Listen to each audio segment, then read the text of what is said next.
Hello friends, আমি beauties beck and cook চ্যানেলে আপনাদের সবাইকে স্বাগত জানাই। আজকে একটা ম্যাঙ্গো ফ্লেভারের কেক আপনাদের সঙ্গে শেয়ার করছি। কেকটা ছিল আমার 2 পাউন্ডের। আমি কেক স্পঞ্জটা প্রথমেই 3টে লেয়ারে কেটে ক্রিম দিয়ে ক্রাম কোট করে ফ্রিজে রেখেছিলাম 10 মিনিট। তারপরে আমি এটা ফাইনাল আইসিং করছি।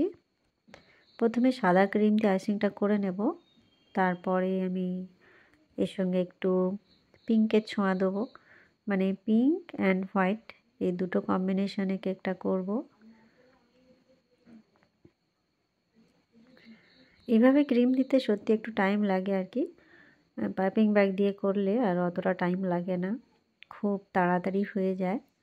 আমি এটা যারা নতুন তাদের জন্যই বলছি কথাটা, তাদের ক্ষেত্রে খুব সুবিধা হবে যদি পাইপিং ব্যাগের সাহায্যে ক্রিমটা দেয় আর কি। তবে হ্যাঁ, পাইপিং ব্যাগটা একটু বেশি ইউজ করতে লাগে,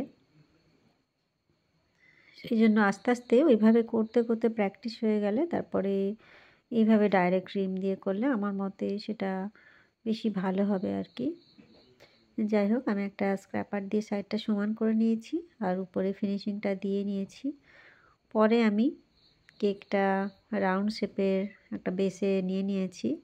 নিয়ে আমি একটু পিঙ্ক কালার একটা স্প্যাচুলা দিয়ে লাগিয়ে নিচ্ছি, একটু সাইডে দিয়েছি আর একটু উপরে খুব মানে হোয়াইটটাও রাখবো আর কি, পুরোটা পিঙ্ক করব না আমি। এই যে আবার স্ক্র্যাপার দিয়ে কালারটা চারিদিকে স্প্রেড করে দিচ্ছি হোয়াইট অ্যান্ড পিঙ্কের উপরে। দেখুন কত সুন্দর একটা কম্বিনেশন লাগে, হয়তো ক্যামেরায় অত ভালো লাগছে না দেখতে, এটা যখন সামনাসামনি নিজে করবেন বা দেখবেন তখন বুঝতে পারবেন কত সুন্দর একটা কম্বিনেশন। আমি উপরটা এইভাবে একটু ফিনিশিং দিয়ে নিচ্ছি, এই ডিজাইনগুলো দেখতে বেশ সুন্দর লাগে। সাইডটা একটা বর্ডার করে নিচ্ছি, পাইপিং ব্যাগটা ছোট করে কেটে নিয়ে ছোট্ট ছোট্ট পার্লের মতো ডিজাইনটা খুব ভালো লাগে দেখতে আর কি।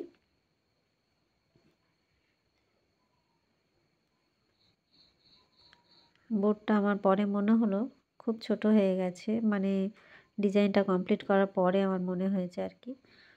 যাই হোক, তখন আর কিছু করার নেই যেহেতু আমি অনেকটা কাজ করে ফেলেছি। ফটো এখানে একটা নিয়ে নিয়েছি সোফিয়ার।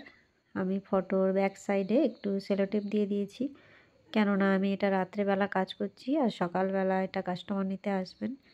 ফটোটা কেকের ময়েশ্চার শোক করে ভিজে যেতে পারে, সেই কারণে আমি একটু সেলোটেপ দিয়ে নিয়েছি। আর এখানে আমি বড় সাইজের রোজ নজেল ইউজ করছি এই ড্রেসটা বানানোর জন্য। পিঙ্ক কালার দিয়ে আমি ড্রেসটা করছি। এটা ঠিক পিঙ্ক বলবো না, পিঙ্কের সঙ্গে একটু রেড কালারও আমি মিক্সড করেছি, মানে আমার একটু ক্রিম বেঁচে গিয়েছিল রেড কালার, একদম অল্প পরিমাণ, সেইটাই আমি পিঙ্কের সঙ্গে মিক্সড করে নিতে কালারটা এরকম একটা মিষ্টি কালার চলে এসেছে।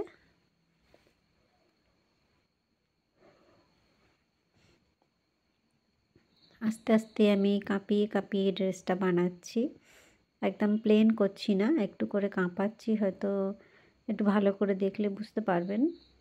ড্রেসটা দেখতে এত সুন্দর হয়েছিল, এখানে অতটা বোঝা যাচ্ছে না।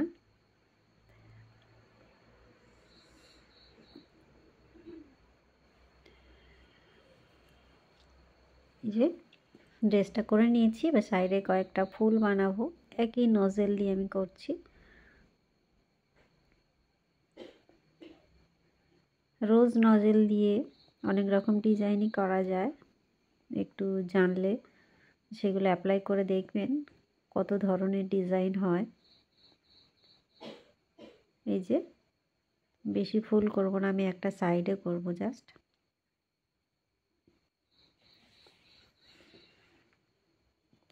এইবারে আমি এখানে ব্ল্যাক আর ইয়েলো এই দুটো কালার মিক্সড করে এই কালারটা এনেছি, শ্যাওলা কালার আর কি। এটা দিয়ে আমি পাতাগুলো বানিয়ে নিচ্ছি। পাইপিং ব্যাগটা আমি ভি শেপ করে কেটে নিয়েছি, নিয়ে পাতাগুলো করে নিচ্ছি। এর আগে আমি একটা মানে সোফিয়ার অনেকগুলোই ডিজাইন আপনাদের সঙ্গে শেয়ার করেছি, তার থেকে কাস্টমার একটা চুজ করেছিলেন, কিন্তু সেই ডিজাইনটা আমাকে পরে চেঞ্জ করতে হয়েছে, কেননা এখানে দুটো নাম একসঙ্গে লিখতে হবে। মানে ছোটো বোনের জন্মদিন, ছোটো বোনের নামটা লিখলে বড় বোনের রাগ হবে, সেই রকম যেন আমি দুজনারই নাম লিখি, সেই জন্য স্পেস রাখতে হবে। যাই হোক, যার জন্য ডিজাইনটা আমি পাল্টে ফেললাম। যতটা জায়গা থাকবে তার মধ্যে দুজনের নামটা আমাকে লিখতে আছে। আর এই যে ইয়েলো কালার মিক্সড করেছি ক্রিমের সঙ্গে, সোফিয়ার উপরের ড্রেসটা করলাম আর ফুলের মাঝখানে রেণুগুলো বানিয়ে নিলাম।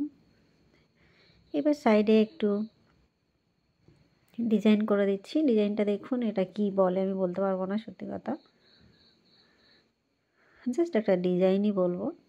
এটা আমার নিজস্ব আর কি, মনে হলো এই ধরনের একটু করে দিই, ভালো লাগবে দেখতে, সেটাই করে দিচ্ছি।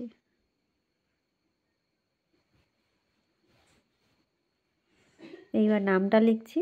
এটা হচ্ছে চকলেট গানাশ দিয়ে, নামটা বেশ বড় আছে, দুজনার নামই লিখতে হবে, সেই জন্য ভাবলাম একদম ছোট ছোট করে লিখি, তাহলে পুরোটা ধরানো যাবে।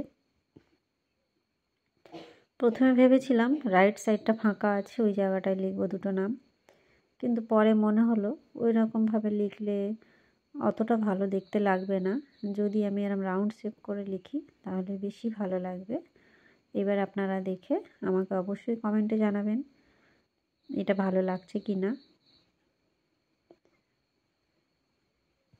এই যে নামটা লিখে নিয়েছি, আর যে সাইডটা ফাঁকা রেখেছিলাম সেখানটা পাইপিং ব্যাগে ক্রিম নিয়ে এদিক ওদিক করে টানছি, মানে সেই বেনি টাইপের করেছি, এখানে বেনুনি যেরকম করি।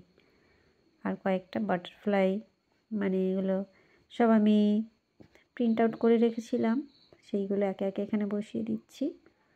এই যে কেকটা কমপ্লিট বন্ধুরা, কেমন লাগছে? ভালো লাগলে বা একটু হেল্পফুল মনে হলে অবশ্যই একটা লাইক করবেন, চ্যানেলটা সাবস্ক্রাইব করে রাখবেন। আমি ফেসবুক, ইনস্টাগ্রাম, ইউটিউব 3 জায়গাতেই আছি, আমাকে ফলো করতে পারেন। দেখা হবে নেক্সট নতুন কোনো ভিডিও নিয়ে। Bye bye.